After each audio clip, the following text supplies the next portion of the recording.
El día de hoy saludamos a las personas que nos ven por Facebook y que nos escuchan por Spotify. Que el Señor les bendiga. Vamos a orar. Vamos a pedir este tiempo para el Señor. Vamos a pedirle al Señor que sea Él que esta mañana abra nuestros corazones y hable a cada uno de nosotros conforme a su verdad. Amén. Vamos a orar. Padre, Señor Dios Todopoderoso, te damos gracias por un día más, Señor, que nos permite estar en tu presencia. Señor, venimos ante ti con un corazón humillado, con un corazón dispuesto, Señor, a escuchar tu palabra, Señor. Que el Espíritu Santo, Señor, venga a morar en nuestro corazón y hable en nuestras vidas conforme a tu voluntad, conforme a tu palabra, conforme a tu verdad, Señor. Ayúdanos, Señor, a entender tu palabra, Señor, y a seguir tus pasos, a seguir tu palabra, Señor. En el nombre de Jesús te lo pedimos. Amén. Muy bien. Quisiera hacerles una pregunta. ¿Qué es lo que hemos estado estudiando hasta la semana pasada? ¿Qué libro estamos estudiando? Hechos. ¿Y qué vimos la semana pasada? ¿Qué me puede decir? Algo que les llame la atención, algo que se les haya quedado de lo que dijo David.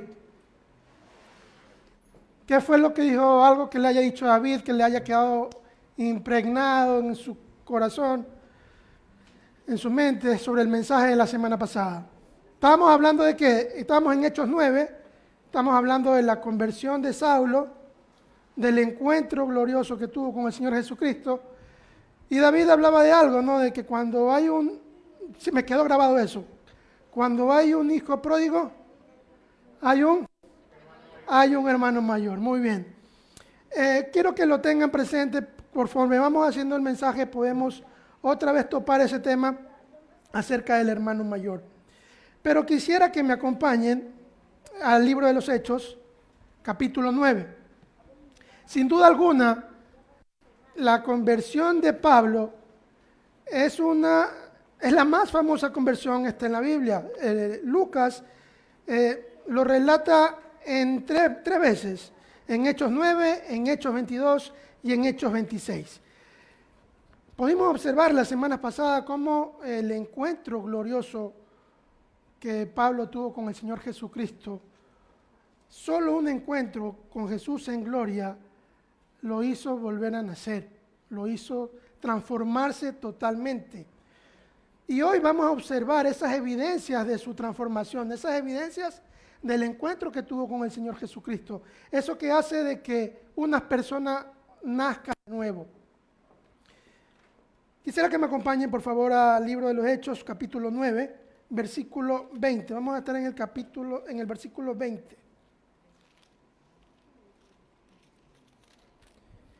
Y vamos a leer desde el 20 hasta el 31, que es lo que vamos a estudiar el día de hoy. ¿Amén? ¿Llegaron? Amén. La palabra de Dios dice así. Empecemos del 19, por favor. Y habiendo tomado alimento, recobró fuerzas. Y estuvo Saulo por algunos días con los discípulos que estaban en Damasco. Enseguida predicaba a Cristo en las sinagogas, diciendo que este era el Hijo de Dios. 21. Y todos los que le oían estaban atónitos y decían, ¿no es este el que asolaba en Jerusalén a los que invocaba este nombre? Y a eso vino acá, para llevarlos presos ante los principales sacerdotes. Pero Saulo mucho más se esforzaba y confundía a los judíos que moraban en Damasco, demostrando que Jesús era el Cristo. 23. Pasados muchos días, los judíos resolvieron en consejo matarle, pero sus acechanzas llegaron a conocimiento de Saulo, y ellos guardaban las puertas de día y de noche para matarle. Entonces los discípulos, tomándole de noche, le bajaron por el muro, descolgándole en una canasta. Cuando llegó a Jerusalén, trataba de juntarse con los discípulos, pero todos le tenían miedo, no creyendo que fuese discípulo. 27. Entonces Bernabé, tomándole, lo trajo a los apóstoles y les contó cómo Saulo había visto en el camino al Señor, cuál le había hablado, y cómo en Damasco había hablado valerosamente en el nombre de Jesús. Y estaba con ellos en Jerusalén, y entraba y salía, y hablaba denodadamente en el nombre del Señor, y disputaba con los griegos, pero estos procuraban matarle. Cuando supieron esto, los hermanos le llevaron hasta Cesarea y lo enviaron a Tarso. Versículo 31.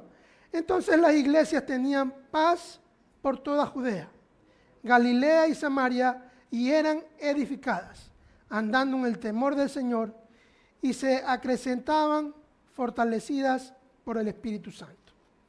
Muy bien, podemos observar aquí algún cambio de Saulo entre lo que era antes del encuentro con Cristo. ¿Podemos observar algún cambio? Sí, ¿verdad? Habla de que él ya predicaba a Cristo. Vamos a ver cómo era antes Pablo de su conversión. ¿Cómo fue antes? Podemos ir al capítulo número 26 de Hechos, por favor.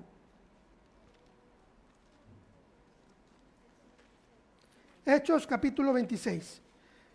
Y vamos a estar en el capítulo 4 y 5. Podemos ver el 4 y 5 para observar cómo era Saulo antes de su conversión.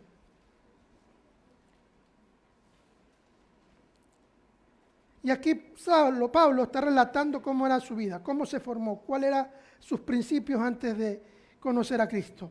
Versículo 4 dice: mi vida pues, desde mi juventud, la cual desde el principio pasé en mi nación, en Jerusalén, la conocen todos los judíos, las cuales también saben que yo desde el principio, si quieren testificarlo, conforme a la más rigurosa secta de nuestra religión, viví como fariseo. Esta es una señal de que Pablo, antes de su conversión, era religioso, conocía la palabra de Dios. Él tenía una convicción de que lo que él predicaba, lo que él estaba haciendo, era conforme a la voluntad de Dios. Era religiosamente, era un celo que tenía por la religión. Hechos 22:3, por favor.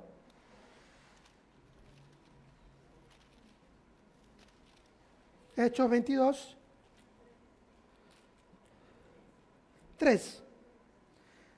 Vuelve Pablo a hablar sobre su juventud, cómo era él. Yo de cierto soy judío, nacido en Tarso de Cilicia, pero criado en esta ciudad, instruidos a los pies de ¿quién? De Gamaliel, estrictamente conforme a la ley de nuestros padres, celoso de Dios, como hoy lo soy de todos vosotros. Gamaliel, ¿quién era? Era un rabí que era muy conocido en esa época, era un experto de las leyes religiosas, y él era discípulo de Gamaliel. Es decir, Saulo no era ningún desconocido, no era ningún desentendido de las Escrituras, del Antiguo Testamento. Él conocía la palabra de Dios. Y aquí es bien claro, él dice era celoso de Dios. Él en su antiguo ser celaba lo que él creía que era la verdad de Dios, lo que él creía que era defender a Dios. Y de esa forma vamos viendo cómo él era antes de la conversión. En Gálatas 1, por favor, 13-14, Gálatas, vayamos a Gálatas, por favor.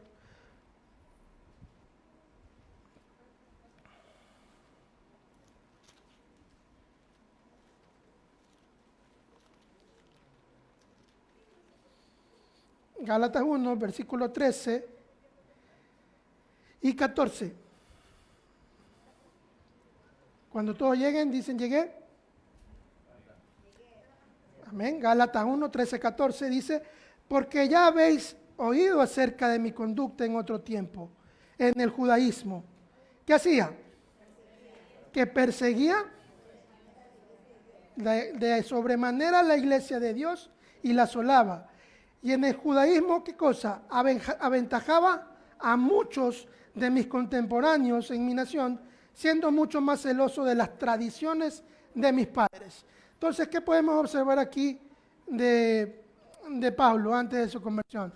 Que conocía, que era celoso y que aventajaba mucho más. Es decir, él no era un judío cualquiera, era un judío que tenía sobrenombre, que tenía un nivel de conocimiento acerca de Dios muy bueno.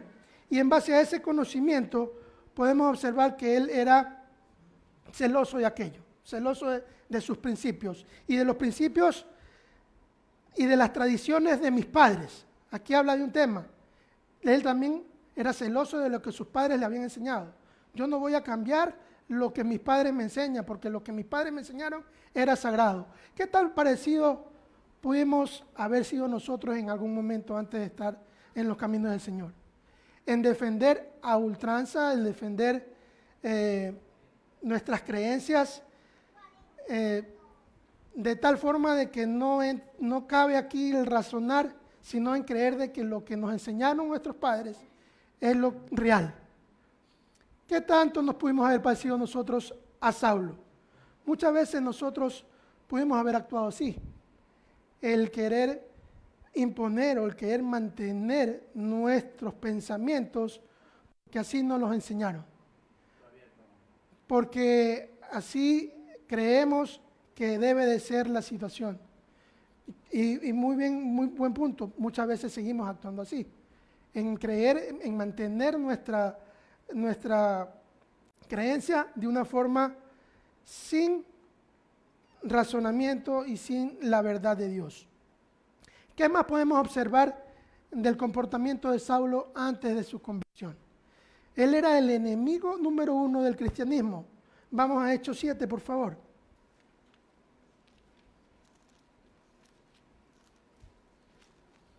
Hechos capítulo 7, versículo 48.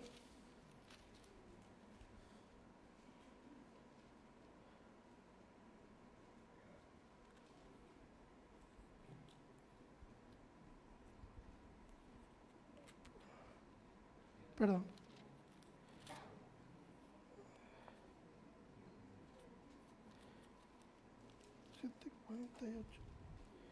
Perdón, está mal el enunciado, está mal el enunciado, pero habla de que él consintió la muerte de Esteban.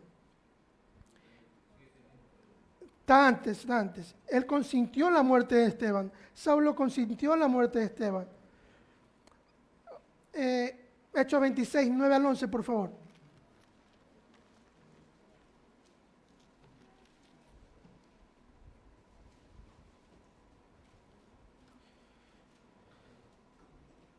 Y miren lo que Pablo dice aquí. 26 del 9 al 11. Yo ciertamente había creído en mi deber hacer muchas cosas contra el nombre de Jesús de Nazaret, lo cual también hice en Jerusalén. Yo encerré en cárceles a muchos de los santos, habiendo recibido poderes de los principales sacerdotes, y cuando los mataron, yo di mi voto.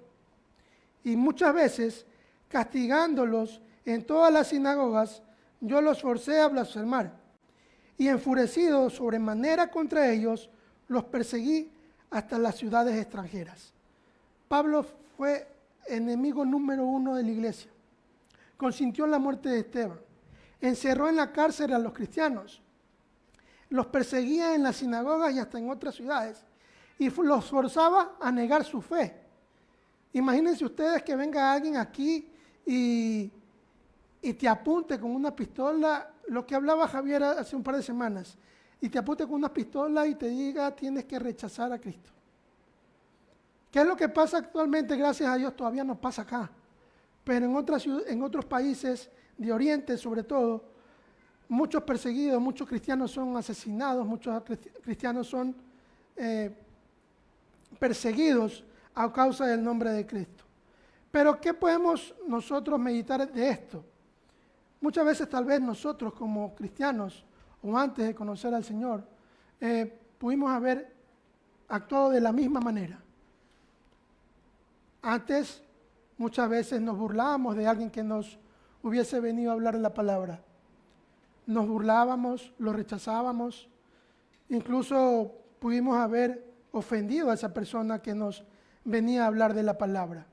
Y es de la misma forma, porque con ese mismo corazón indolente, con ese mismo corazón de agravios a esa persona que te viene a hablar de Cristo, es con ese mismo corazón que Pablo actuaba.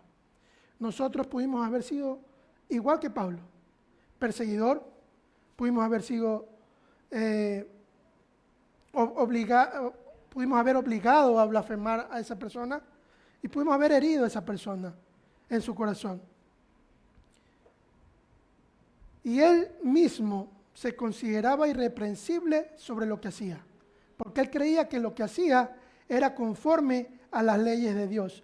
Vamos por favor a Filipenses 3, Filipenses 3 del 4 al 6.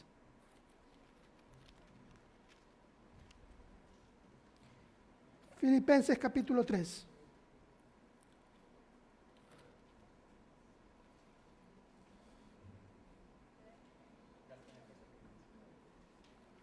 Mire cómo él defendía o cómo él en su mente creía que lo que estaba haciendo estaba bien conforme a lo que él era. Filipenses 3 del 4 al 6 dice: aunque yo tengo bien de qué confiar en la carne, si alguno piensa que tiene que confiar en la carne, yo más, circuncidado al 8º día, del linaje de Israel, de la tribu de Benjamín, hebreo de hebreos, y en cuanto a la ley, fariseo. En cuanto a celo, perseguidor de la iglesia. En cuanto a la justicia que es en la ley, irreprensible. Es decir, él, mientras no tuvo el encuentro con Jesús, mientras no pasó ese encuentro glorioso, él creía que lo que estaba haciendo era bien, iba a ser premiado por el Señor, estaba haciendo lo justo, era irreprensible. Muchas veces nosotros actuamos de la misma forma que actúa Pablo. Creemos que lo que estamos haciendo es lo que Dios quiere que hagamos y muchas veces no estamos dando paso a la misericordia, a la gracia de Dios. Podemos decir entonces que Pablo era un enemigo acérrimo del Señor Jesús. Pero ¿cómo podemos evidenciar el cambio de Pablo que fue por medio de un encuentro glorioso? Lo podemos ver en Hechos, por favor. Vamos un ratito a Hechos 9, versículo 4.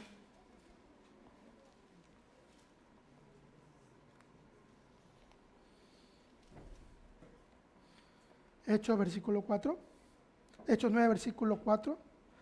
Dice: y cayendo en tierra, oyó una voz que le decía: Saulo, Saulo, ¿por qué me persigues? Él dijo: ¿quién eres, Señor? Y le dijo: yo soy Jesús a quien tú persigues.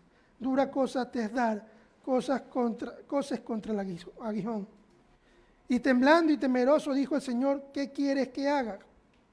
El Señor le dijo: levántate y entra a la ciudad y se te dirá lo que debes hacer. Fue un encuentro con el mismo Señor Jesús. Fue ese encuentro que hizo un cambio radical en su vida. Fue ese encuentro con el Señor Jesús que cambió por completo la vida de Saulo. Entendió Saulo que lo que estaba haciendo no era conforme a la voluntad del Señor. Miren, todo lo que hemos tenido, un encuentro con el Señor, un encuentro genuino con el Señor, no volvemos a hacer lo mismo que antes. No podemos volver a hacer lo mismo de antes, porque el Señor nos muestra nuestra condición de pecador. El Señor nos muestra nuestra condición de que necesitamos un Salvador.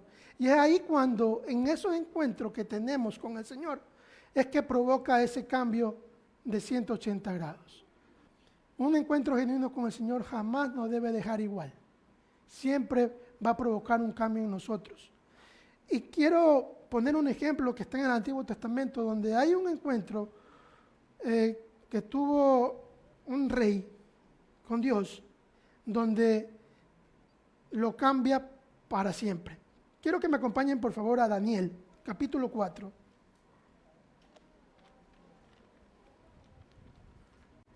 Y vamos a hablar del rey Nabucodonosor.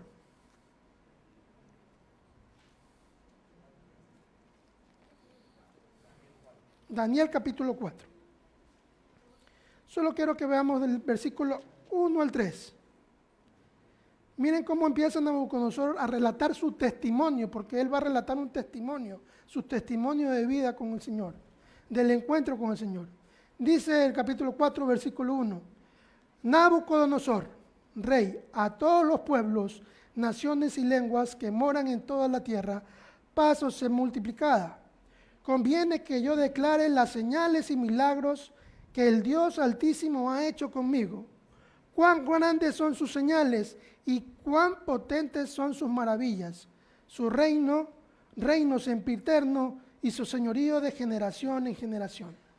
Estamos hablando del rey Nabucodonosor, que él está narrando su testimonio. Él era un rey extremadamente soberbio, tan soberbio que él mandó hacer una escultura de él para que todos se inclinasen a adorarlo y alabarlo. Tanto era su egocentrismo y de creer de que todo lo que el imperio que él había hecho era con base solamente a sus fuerzas, que al que no se doblegaba ante esa estatua, los mandaba a matar, y eso fue lo que pasó en el capítulo anterior. Pero lo que yo les quiero hablar es de que hasta los reyes o hasta las personas de tan pensamiento egocentrista solo pueden cambiar teniendo un encuentro con el Señor. Miren lo que dice, miren lo que pasó del 27 al 33. Este rey tuvo un sueño, solo para dejar contexto, tuvo un sueño que nadie de los magos que él tenía se los pudo revelar, y tuvo que llamar a Daniel para que se los revele. Y el significado del sueño era de que él iba a perder su reino e iba a perder la razón, iba a ser tratado como un animal, pero luego de eso iba a recobrar todo su raciocinio y su reino. Miren lo que dice Daniel 4, versículo 27 al 33.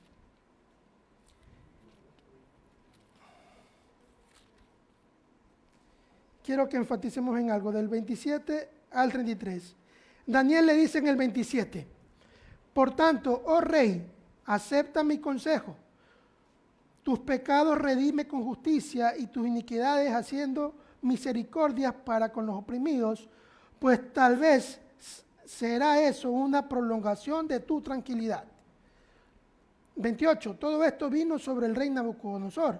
Al cabo de 12 meses, paseando en el palacio real de Babilonia, habló el rey y dijo, ¿no esta es la gran Babilonia que yo edifiqué para casa real con fuerza y poder, para gloria de mi majestad? O sea, se seguía jactando. Miren lo que dice el 27. Daniel le aconsejó que se arrepintiese. Le imploró, le rogó, le dijo, Señor, por tanto, rey, acepta mi consejo. Tus pecados redime. No escuchó consejos el rey. Y en el 31, aún estaba la palabra en la boca del rey, cuando vino una voz del cielo, diciendo, a ti se te dice, rey Nabucodonosor, el reino ha sido quitado de ti. Y de entre los hombres te arrojarán, y con las bestias del campo será tu habitación. 33. En la misma hora se encupió la palabra sobre Nabucodonosor, y fue echado entre los hombres, y comía hierba como bueyes, y su cuerpo se mojaba con el rocío del cielo, hasta que su pelo creció como pluma de águila, y sus uñas como la de las aves. Aquí podemos ver que el Dios hizo algo con el rey. Hubo una voz del cielo que le habló y le dijo lo que iba a pasar, y cumplió su palabra en el sueño. Pero antes de eso Daniel aconsejó al rey, Daniel le pidió que reconsidere, que acepte el consejo. Volviendo al tema del testimonio de Saulo, Saulo escuchó a Esteban su discurso. Saulo, en los que iba persiguiendo, escuchaba a los cristianos predicar a Cristo. Él escuchó la predicación de Cristo, pero no escuchó. No escuchó Saulo, aquí no escucha el rey Nabucodonosor. Y muchas veces nosotros nunca escuchamos cuando nos hablan de Cristo. Porque el encuentro con Cristo es algo personal, que es el encuentro que el Señor Jesús tiene que estar en nosotros. El Señor Jesucristo tiene que tener un encuentro con cada uno de nosotros, un encuentro especial. Miren lo que pasó con el rey Nabucodonosor. Versículo 34. Mas al fin de los tiempos, yo, Nabucodonosor, alcé mis ojos al cielo y mi razón me fue devuelta. Y bendije al Altísimo y alabé y glorifiqué al que vive para siempre, cuyo dominio es sempiterno y su reino por todas las edades. Todos los habitantes de la tierra son considerados como nada, y Él hace según su voluntad en el ejército del cielo y en los habitantes de la tierra. Y no hay quien detenga su mano y le diga, ¿qué haces? En el mismo tiempo mi razón me fue devuelta, y la majestad de mi reino, mi dignidad y mi grandeza volvieron a mí y mis gobernantes y mis consejeros. Versículo 37. Ahora yo, Nabucodonosor, alabo, engrandezco y glorifico al Rey del cielo, porque todas sus obras son verdaderas y sus caminos justos. Y Él puede humillar a los que andan con soberbia. ¿Qué podemos observar aquí el rey Nabucodonosor? ¿Qué pasó con el encuentro? ¿Qué fue lo que él experimentó? Lo transformó. Tuvo un encuentro con el poder del Señor, con Dios. Y es ahí, hermanos, que cuando uno tiene un encuentro con el Señor, con el poder de su deidad, con su misericordia y su gracia por medio de Cristo, es cuando nosotros vamos a entender que no somos nada. Vamos a entender que necesitamos un Salvador. Vamos a entender que somos pecadores. Y es lo que pasó con Pablo. Miren con Pablo qué pasó después de su encuentro con el Señor. Volvamos a Hechos 9, por favor. Y vamos a estar en el versículo 6 y 8.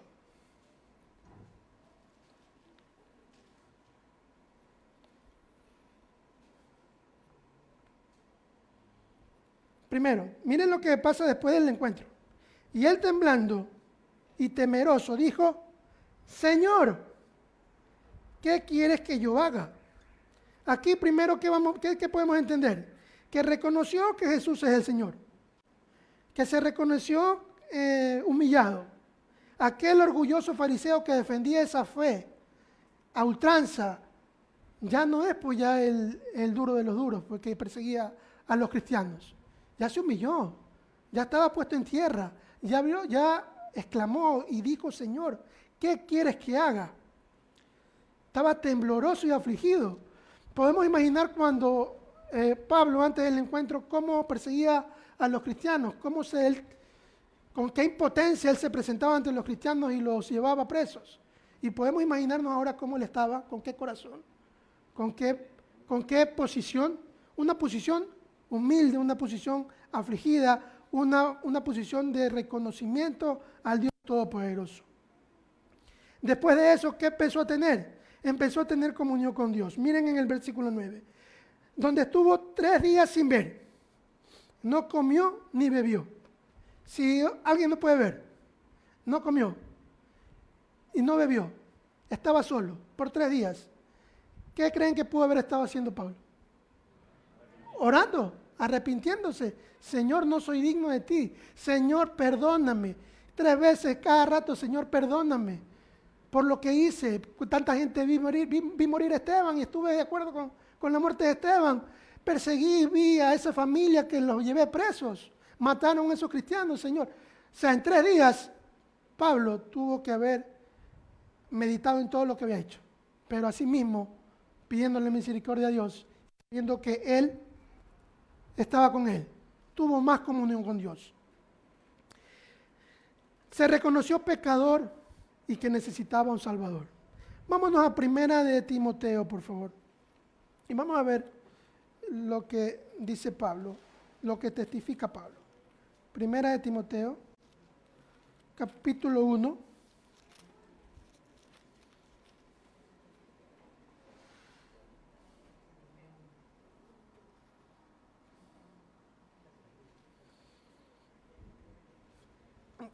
¿Llegaron? Amén. Primera de Timoteo, capítulo 1, vamos al versículo 12.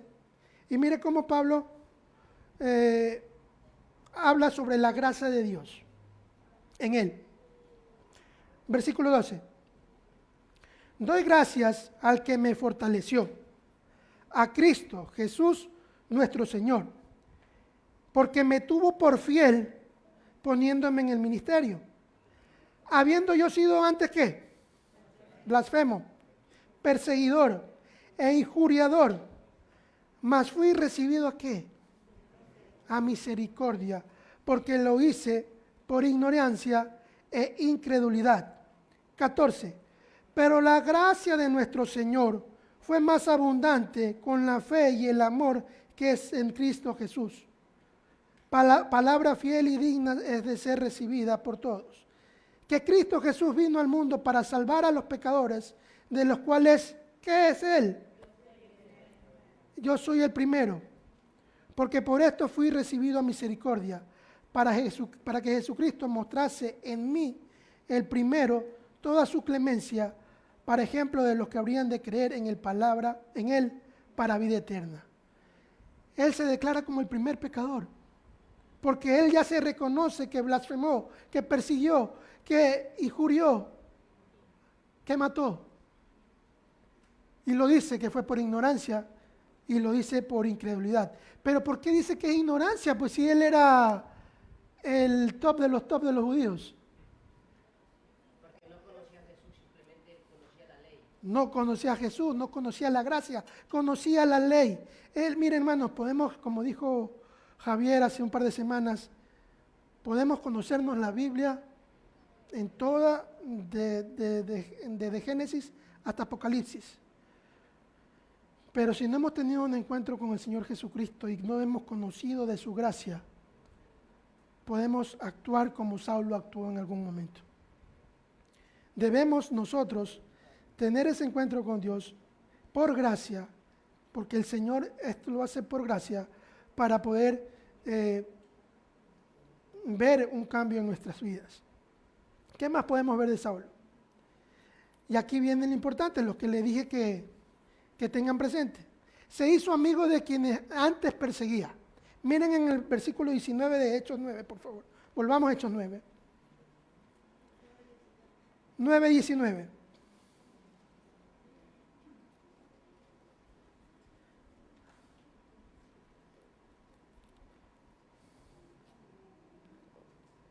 ¿Qué dice? Y habiendo tomado alimento, recobró fuerzas, y estuvo Saulo por algunos días con los discípulos que estaban en Damasco. Imagínense ustedes, con aquellos que estaba persiguiendo, con aquellos a quien quería matar, si es posible, por sus propias manos, ahora estaba con ellos, hablando de la palabra, estudiando la palabra, aprendiendo de ellos, aprendiendo la palabra de Dios. Predicaba a Cristo, otra señal de su cambio, predicar a Cristo.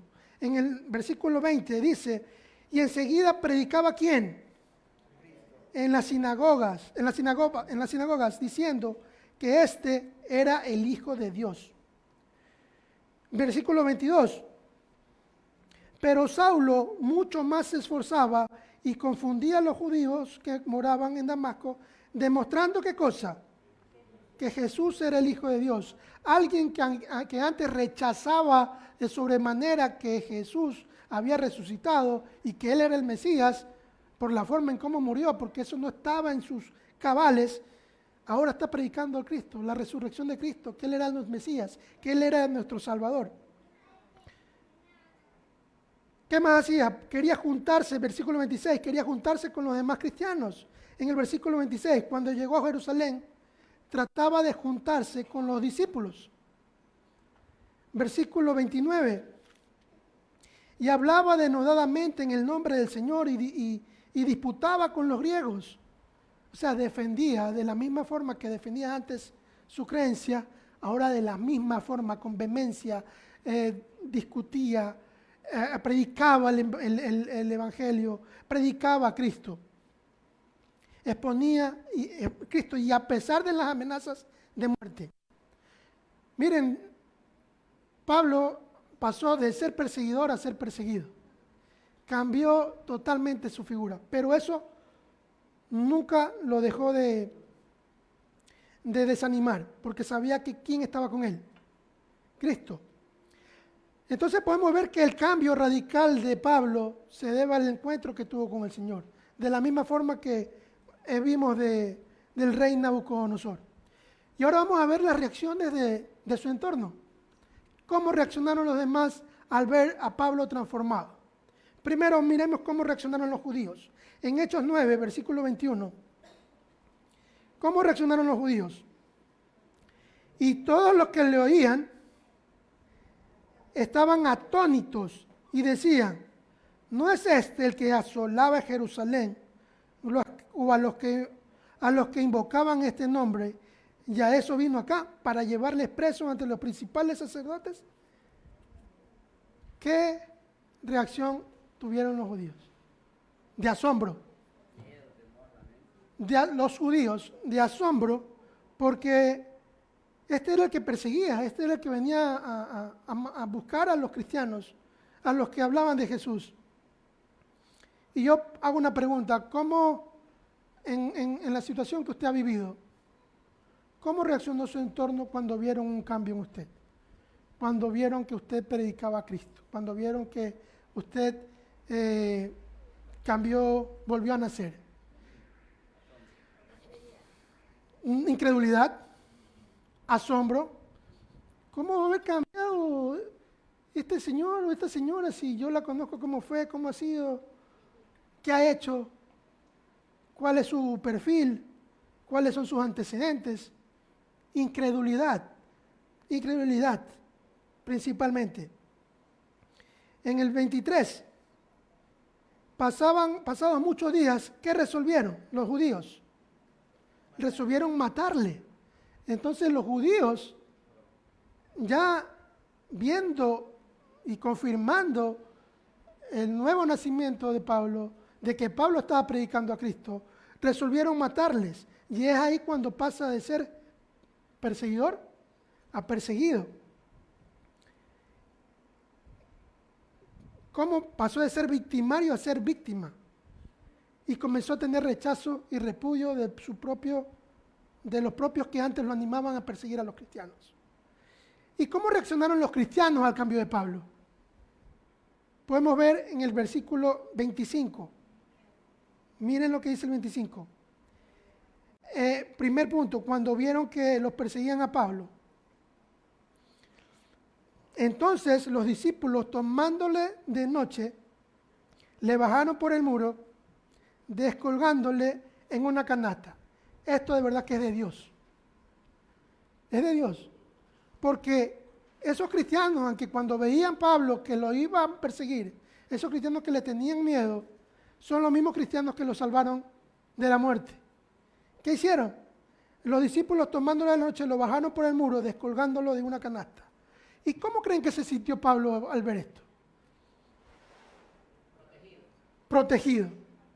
¿Y ustedes no creen que aparte sintió la gracia de Dios al ver, oye, yo antes a todos ustedes los seguía y ustedes ahorita me están ayudando?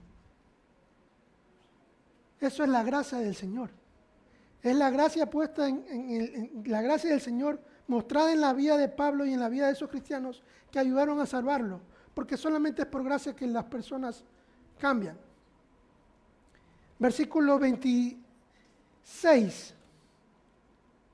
Cuando llegó a Jerusalén, ¿qué hizo Pablo? Trataba de juntarse con los discípulos, pero ¿qué pasaba? Tenían miedo.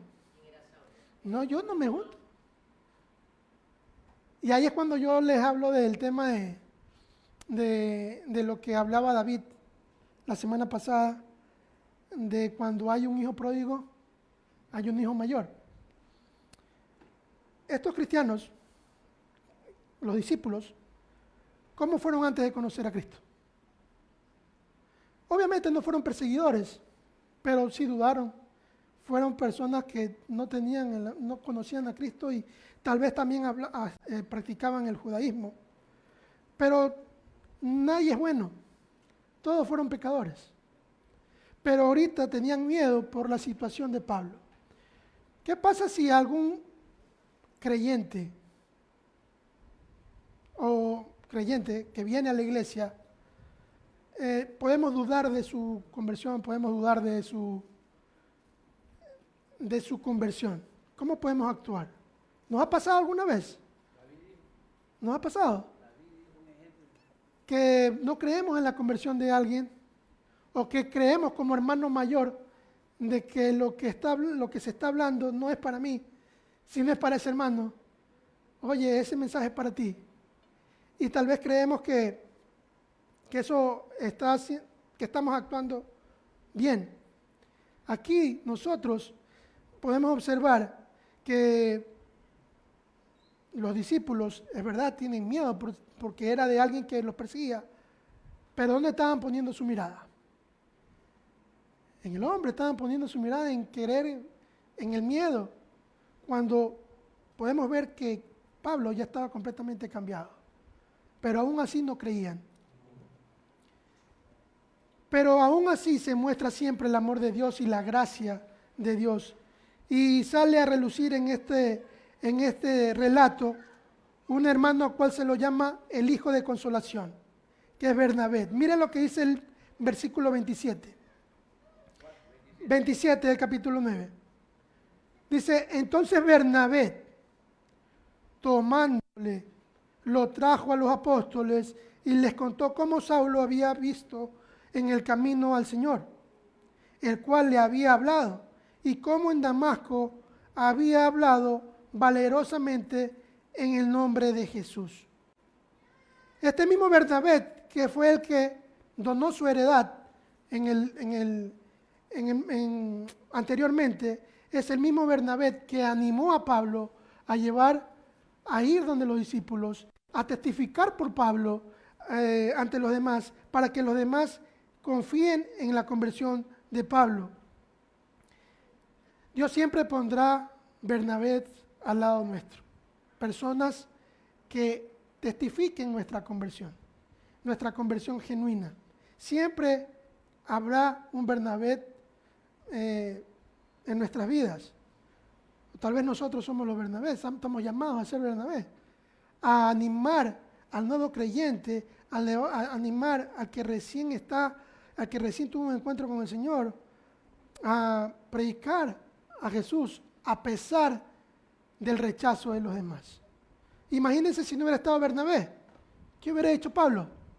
Ya me convertí, predico a Jesucristo, y ahora me quiero reunir con ustedes y ustedes me rechazan. Me voy, me cerraron las puertas. El Señor me dio gracia, pero no veo la gracia acá. Me cerraron las puertas. Siempre va a haber un Bernabé. Dios en su infinita misericordia habrá un Bernabé que anime y que testifique la conversión de un hermano. ¿Qué pasó después? Y estaba con ellos en Jerusalén y entraba y salía. Pero ¿cuál es la verdadera, la muestra de la consecuencia de una vida transformada? Versículo 31. Entonces, las iglesias, ¿qué tenían? Paz por toda Judea, Galilea y Samaria, y eran edificadas andando en el temor del Señor, y se acrecentaban fortalecidas por el Espíritu Santo. Cuando hay comunión, cuando hay paz, cuando se nota la gracia de Dios en una iglesia, podemos ver que pasan estas consecuencias. Crecen fortalecidas en el Espíritu, andan en el temor del Señor. Miren cómo Hechos 9 empezó con un perseguidor. Empezó hablando de un perseguidor, de un hombre celoso, respirando aires de muerte. ¿Y cómo termina? Termina con paz. Con paz. Pero esto no significa que ya no iba a haber persecución, pero significa que entre la iglesia había paz, había un solo sentir, había un solo andar. Las iglesias crecían en número Y cuando el pueblo de Dios está andando en el temor del Señor, van a crecer y van a seguir adelante conforme a la voluntad de Dios. Miren, Pablo en las cartas testifica siempre a Cristo. Testifica siempre la gracia de Dios que tuvo con él. Porque, como dijo Javier, antes de hablar de la gracia, teníamos que saber de justicia. Y Pablo, como nosotros, debemos reconocer que somos pecadores y que necesitamos la gracia de Dios. Necesitamos el perdón y la salvación por medio de Cristo. Hubieron dos versículos, dos pasajes claros de Pablo acerca de su conversión y de la gracia de Dios en su vida. Vayamos a Filipenses 3, por favor. Filipenses 3.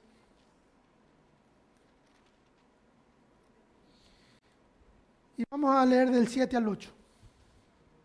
Miren cómo él habla de su pasado y cómo él testifica de la gracia de Dios. Y cómo estamos llamados nosotros también a testificar. Versículo 7 al 8. Amén. Pero cuántas cosas eran para mi ganancia, las he estimado como. ¿Por qué? Por amor de Cristo. Y ciertamente aún estimo todas las cosas como pérdida por la excelencia del conocimiento de Cristo Jesús mi Señor, por amor del cual lo he perdido todo y lo tengo por basura para ganar a Cristo. Segunda de Corintios 5, 17.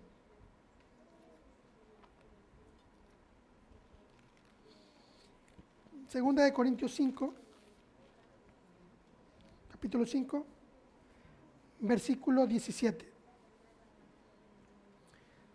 Y esto es lo que habla de la conversión de Pablo. 5, 17.